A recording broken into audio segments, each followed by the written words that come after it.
The Quest 3 has finally reached the era it was meant for. Without the Quest 2 holding it back, we're finally getting true next-gen standalone games. Huge campaigns, high-fidelity visuals, and true scale. 2025, in my opinion, has been the turning point for the Quest 3. Last year, we had games like Metro Awakening and Batman Arkham Shadow that were absolutely amazing games that were actually using what the Quest 3 made possible. But now, this year, there has been a true shift, and you're starting to see that now as we reach the end of 2025. Not just in bigger budget games, in indie games as well. You're starting to see real campaigns, real scale, some real next-gen lighting, bigger worlds, more enemies, and actual game progression like a traditional flat game. We're finally starting to see what the Quest 3 was actually built for. Let me show you the games proving it. Now we're going to start off with the visual breakthrough. But the thing is that visuals aren't the only thing that have been pushed to the next generation on Quest 3. But stick around because there's a lot more to this story. I can't mention visuals on the Quest 3 without talking about Boxing Underdog.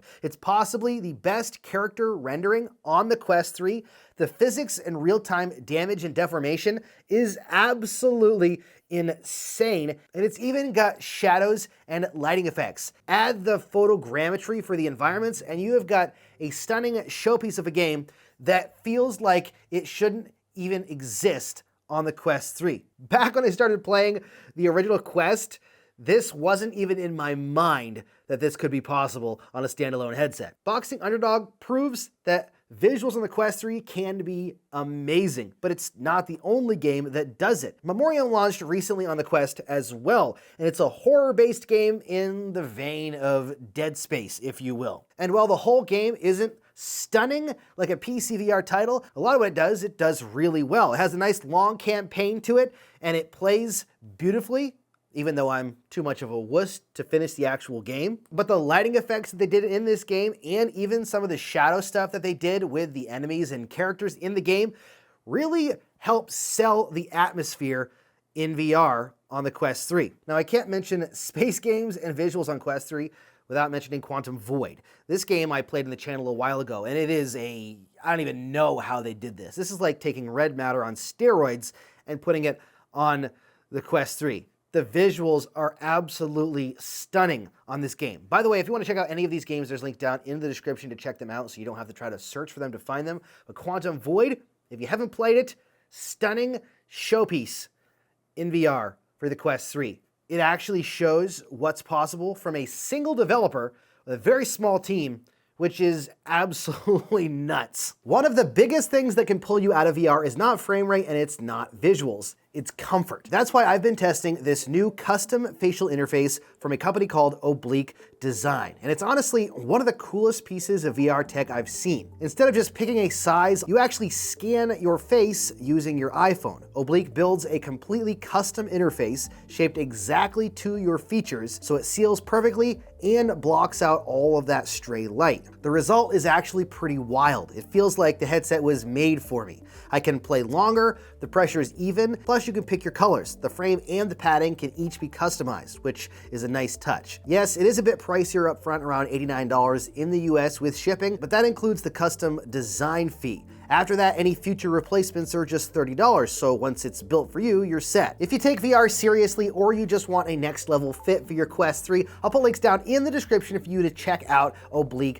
Design. At least for me, it is definitely the most comfortable facial interface I've ever had on my Quest headset. Now, visual fidelity is a part of the rest of these games, but I wanted to move to a different step because I wanted to show that visuals are the only thing that has moved the Quest 3 forward. Next, let's talk about the rise of the true single-player campaign. Now, the Quest has always had a single-player campaign to some degree, and it's always had single-player games ever since the launch of the original Quest. But this year, we have seen a shift in how those games are presented, even from indie developers. And the proof of that starts with Arcane Age. If you haven't played Arcane Age, it's this kind of futuristic sci-fi fantasy game that is physics-based combat, looks great on Quest. Visually, it's not as stunning as some of the other games on this list, but considering the environments are so huge, and it's all physics-based combat, and all the enemies that come after you and fight you, and the scale of everything, plus the fact that there is a ton of lore in this game, true story, and a lot of collectibles and things that you can find in the game, plus an incredible weapons progression system that allows you to paint your weapons whatever color that you want and upgrade them with tons of different attachments to change what the weapons are and how they function. This is one of the single-player games that feels like a true console-style campaign. Not just because it's a story you play through, but because of the progression, because of the scale of the environments, and because of the extras and add-ons that you get to explore for and find in the game as well. And it's not the only game that does that on the Quest either. Reach, which launched recently, even though it had its issues at launch, I think most of those have been patched at this point. When I played through Reach, I was fortunate not to have those same issues, and I was blown away at the scale of this campaign and the story itself. Not only does it have a great single-player story, the large-scale fantasy set pieces in the underground ancient city are unbelievable. Some of the things that they did in this game, the cinematic moments as you're playing through this game, will literally blow your mind. There was a spot where a bus was barreling at me down through the ground, and it literally made me catch my breath. It was unbelievable. It truly feels epic, again, with real progression and collectibles to find and upgrades that you can get that are actually optional if you want to upgrade yourself or not, with a great story and just a whole lot of fun to play. It's just another game that shows we're hitting a new level of indie development on the Quest 3. Of Lies and Rain is another game that showcases just how far we've come, because this is another true indie title with a small team, and it's got this Half-Life gritty vibe to it with a futuristic raining and really just a dark and gritty place. But the visuals look really nice in the game. I was shocked at how good they looked on the Quest 3. The combat's pretty good. The atmospheric storytelling is there, even if the voiceover isn't the greatest. With these 3 games, and then you add in the other games I've already mentioned with the visual insanity, this is really where the Quest 3 is starting to feel like a standalone PC VR experience, or at least we're leaning in that direction. We're nowhere near PC VR when it comes to visuals, if I'm being honest, or scale of games possible, if I'm being honest. But we're a heck of a lot closer today than we were when the Quest launched, or even when the Quest 3 launched. And again, it's not just visuals, and it's not just single-player games that are seeing that benefit, it's also multiplayer games. Games like Star Vault, which is a MOBA that recently launched on the Quest 3 that has a large-scale environment that's a pretty good-sized map, but the most impressive thing to me about this game is how smooth the game is in multiplayer, with a ton of enemies, large environment, good LOD so you can see off in the distance and things look great, complex lighting seemingly everywhere, with every bolt and every grenade and everything giving off light and shadow, and it's fully standalone. It's one of the most impressive games, even though it's not visually ultra-realistic. It's still one of the most impressive things I've seen on Quest, visually and in multiplayer, because it's doing it in real time. Real-time shadow and lighting in a multiplayer game is incredible, and it works so well and looks so good. It's shocking. If you haven't played it, I highly recommend it. If you want an online MOBA, it's unbeatable on Quest 3. And this next game doesn't necessarily look the best. Now, it is in early access. This is Forefront, and you've probably heard of this game. It's a fantastic Battlefield-style game by the developers of Hyperdash and Breachers.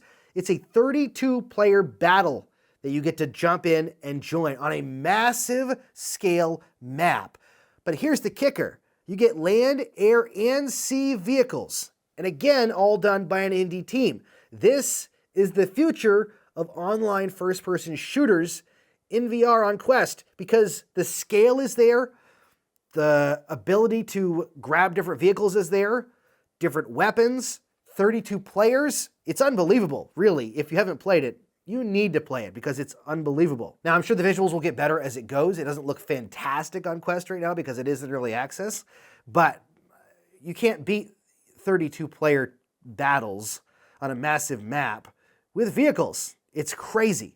And then if I had to pick one game that's the pinnacle or the proof in the pudding game of 2025, it would have to be Ghost Town. It is one of the most impressive, best Quest 3 games ever made. Now, there's other games you could argue sit in that place, but for 2025 at least, Ghost Town takes the cake for amazing next-gen game. Incredible storytelling, the atmosphere and lighting and the polish of this game are unbelievable, and it truly shows what full Quest 3 only development looks like and that is insane. This is one of the games that this year changed my perspective and really showed me why we've reached a new era on the Quest 3. And the best part, this is just the beginning. We've got several games coming out this year, one of which is Deadpool VR.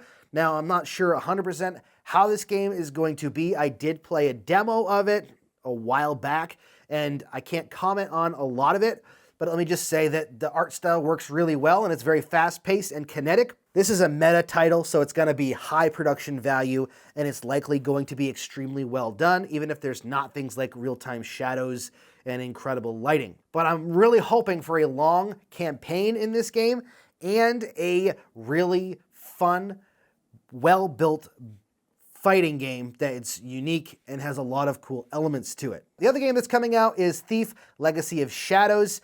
I have not played this game yet. It's coming out next month, I believe, and I'm very excited to try it. I'm hoping that there's some great physics and lighting, and the stealth is really good because, you know, in a Thief game, you gotta have some sort of lighting. It looks ambitious. It looks like it could be a lot of fun. We'll have to wait and see just how the game turns out. The whole point of this, though, is that the Quest 3's potential isn't theoretical anymore. It's actually here.